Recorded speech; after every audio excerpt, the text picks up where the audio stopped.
This channel does not promote any violent, harmful, or illegal activities. All content provided by this channel is meant for an educational purpose only. দেশে detention camp তৈরির gazette notification জারি করলো কেন্দ্রীয় স্বরাষ্ট্র মন্ত্রক, আর তা নিয়েই এখন সরগরম রাজ্য রাজনীতি। বিজেপির দাবি, অনুপ্রবেশকারীদের তাড়াতে হলে এটাই সর্বশ্রেষ্ঠ উপায়, কিন্তু বিরোধীরা এই নেপথ্যে অন্য অঙ্ক দেখছে। তৃণমূল আবার সরাসরি এর সঙ্গে হিটলার রাজত্বের তুলনা টেনেছে, আর একে কেন্দ্র করেই চড়ছে চর্চার পারদ।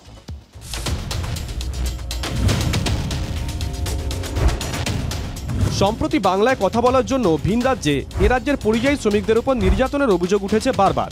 এমনকি বাংলাদেশে পুশব্যাকের অভিজ্ঞতাও হয়েছে অনেকের। ঠিক এই আবহে সব রাজ্য ও কেন্দ্রশাসিত অঞ্চলে ডিটেনশন ক্যাম্প তৈরির গেজেট নোটিফিকেশন জারি করল কেন্দ্রীয় স্বরাষ্ট্র মন্ত্রক। বিজেপির দাবি, অনুপ্রবেশকারীদের তাড়াতে এটা অত্যন্ত বড় পদক্ষেপ।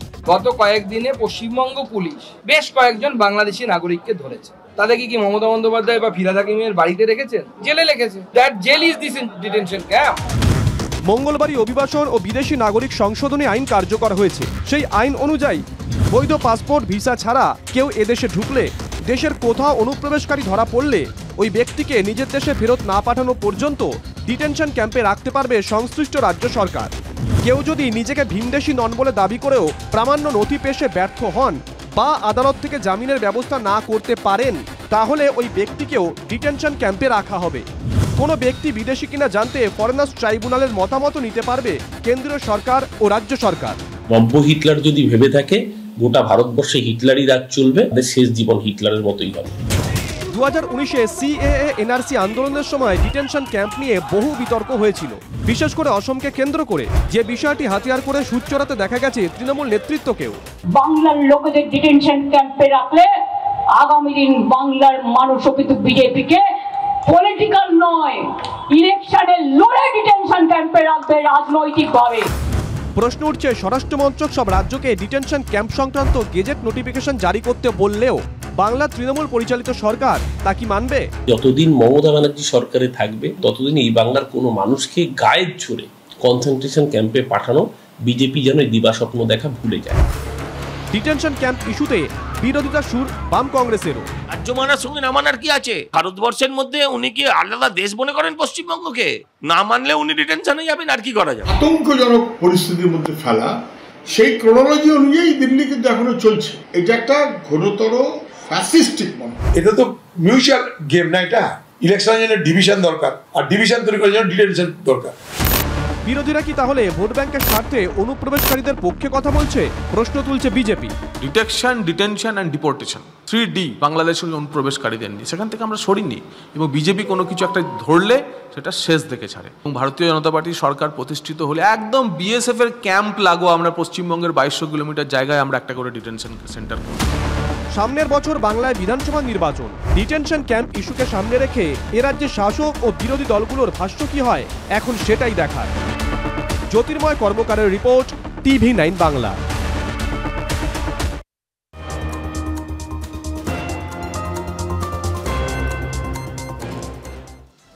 এই মুহূর্তে যে খবরে নজর রাখবো, রানীনগরে আত্মঘাতী প্রধান শিক্ষক গ্রেপ্তার। তৃণমূল নেতা আত্মহত্যায় প্ররোচনা দেওয়ার অভিযোগে গ্রেপ্তার করা হয়েছে তৃণমূলের পঞ্চায়েত সমিতির সদস্যকে।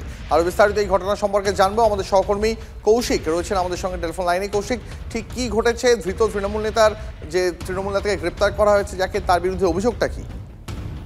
মূলত যাকে গ্রেপ্তার করেছে পঞ্চায়েত সমিতির সদস্য আইনাল হক, তার বিরুদ্ধে কিন্তু আত্মহত্যার প্ররোচনা দেওয়ার অভিযোগ রয়েছে। এই প্রধান শিক্ষক যে করেছেন, সেই প্রধান শিক্ষক আত্মহত্যার ঘটনায় মৃত শিক্ষক উজ্জ্বল সিংহ রায়ের স্ত্রীর লিখিত অভিযোগের ভিত্তিতে যে আত্মহত্যার প্ররোচনার ঘটনায় গ্রেপ্তার করেছে। ভারতীয় ন্যায় সংহিতা 108, 351 এবং 352 ধারায় দায়ের যে মামলা হয়েছে, সেই ঘটনার ভিত্তিতে তাকে গ্রেপ্তার করেছে। এবং যেটা পরিবারের প্রথম থেকে অভিযোগ উঠছিল যে 25 লক্ষ টাকা একটি দাবি করা হয়েছিল, সেই টাকা দিতে না পারায় কিন্তু অবসাদে ভুগছিলেন ওই প্রধান শিক্ষক। এবং তৃণমূল নেতা, অর্থাৎ যারা পরিচালনা সমিতির সভাপতি রয়েছেন, তারা কিন্তু বিভিন্নভাবে তার উপর চাপ সৃষ্টি করছিল।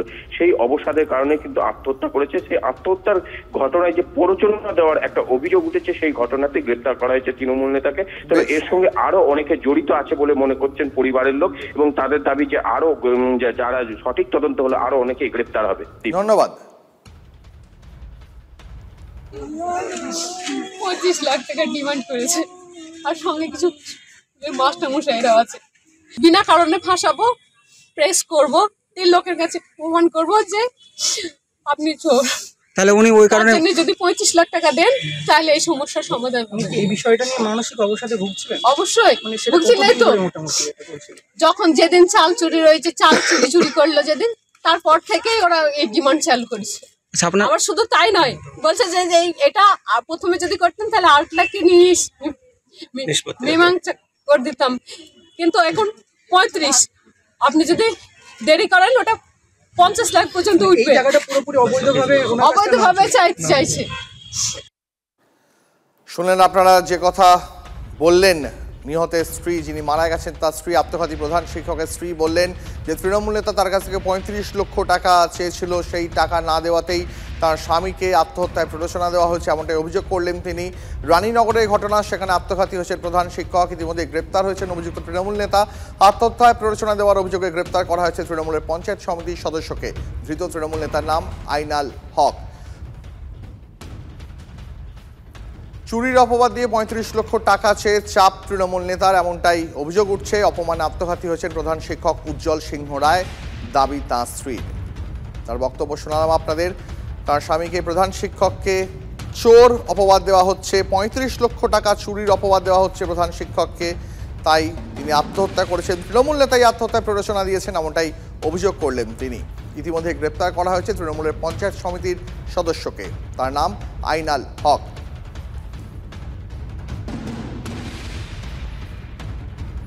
ধৃত তৃণমূল নেতা আইনাল হক। গ্রেপ্তারের আগে তিনি কি জানিয়েছেন শোনাই আপনাদের। কে জিজ্ঞাসা করা হয় যে ভাউচার আছে কিনা, সেক্ষেত্রে তিনি উত্তর দিতে পারেন না। পরবর্তী সময় আমরা সিদ্ধান্ত নেব বলে আমরা রেজুলেশন করে, আমরা 10 জন সদস্য উপস্থিত ছিলাম, সেই 10 জন সদস্যের উপস্থিতিতে রেজুলেশন কমপ্লিট করে 35 লক্ষ টাকা দাবি আমরা করিনি, কারণ হিসাবটা আমাদের কাছে তখনও ক্লিয়ার ছিল না। সে যে হিসাব দিয়েছে সেটা সম্পূর্ণ ক্লিয়ার ছিল না। আমি সেই ক্ষেত্রে বলেছিলাম যে প্রয়োজনে এক্সপার্ট দিয়ে হিসাব করে দেখতে হবে আসলে কত টাকা হবে। হ্যাঁ, এই ক্ষেত্রে কোনো অ্যাকুরেট কোনো সিদ্ধান্ত হয়নি যে কত লক্ষ টাকা হবে বা কত টাকা হবে, নাও হতে পারে। হ্যাঁ, সেটা কোনো সিদ্ধান্ত হয়নি ওখানে।